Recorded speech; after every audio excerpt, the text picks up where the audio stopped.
Ngayon, dito tayo ngayon sa bayan ng Mungkada, Tarlac. So, may dinitingnan tayo dito na maliit na apartment. So, may 4 na bedrooms. 700 more or less yung kanyang sukat. At may katabi po itong 500 square meter na lupa. So, itong apartment, 7 million yung kanyang presyo. So, ito yung kanyang road. So 4 lane provincial road dito, tapos MacArthur Highway yan. Nasa 150 meters lang yung layo ng MacArthur Highway. So from bayan ito, nasa 2 kilometers more or less mula sa bayan. So ito yung start ng property. Ayan. So ito yung start ng property. Papasok padiretso yung ganyan. Na-subdivide na to. May kanya-kanyang title na, pero magkaiba yung may-ari kasi dito sa kabila. So kailangan magbakod dito. Kung makukuha nyo to, kailangan magbakod. So ito yung kanyang apartment. So pwede pang mag-extend dito actually ng negosyo. Negosyo naman dito sa harap, pwede po.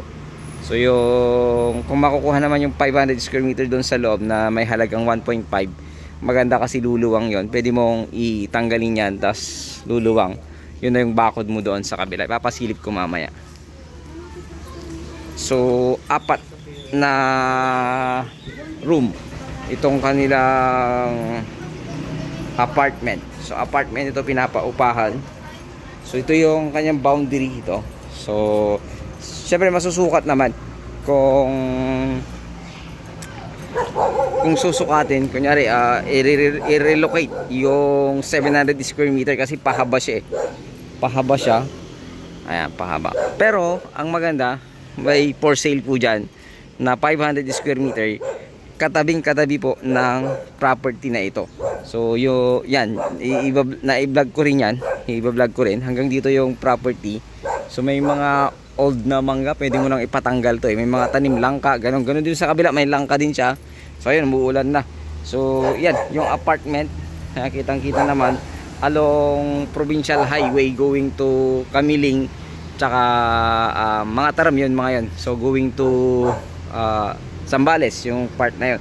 So dito naman sa part dito sa kabila, going to MacArthur Highway. Tiplex niyan, nasa 4 kilometers lang siya mahigit. So sinukat ko kanina, nasa ano lang siya, nasa 4 kilometers. Tingnan ko mamaya, tingnan ko dun sa sasakyan, nilalagay ko po dito kung ilang kilometro mula sa Tiplex.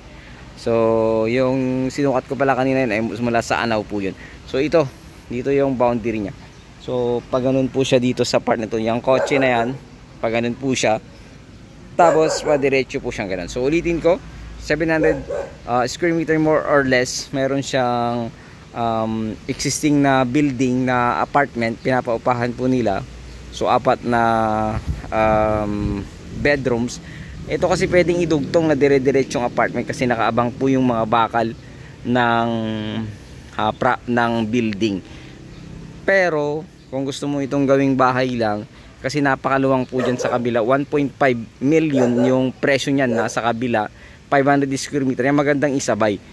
Kasi meron siyang right of way na sarili, kukunin mo na yun. Tapos hanggang doon, katapat kasi nung property mismo, yung kanyang property. So ayun, ulitin ko, bayan po ito ng Mungkada, Tarlac. So yung lahat ng details, ilalagay ko po sa description or itatype ko po dito sa mismong video ko. So ayun muli, sana magustuhan nyo po ito, pakitawagan nyo po ako agad. Ang presyo naman nitong property ito ay 7 million. So tatanungin ko rin, kausap po namin yung mismong kapatid ng seller kung ano po yung mga sagot nila sa 7 million. So muli, don't forget to like and share and subscribe sa aking munti channel, Mutyain Joel Lot Vlog. Maraming salamat po. And paki-hit na rin po ang notification bell upang maging updated po kayo sa susunod kong mga video. So ayun, maraming salamat. God bless you all.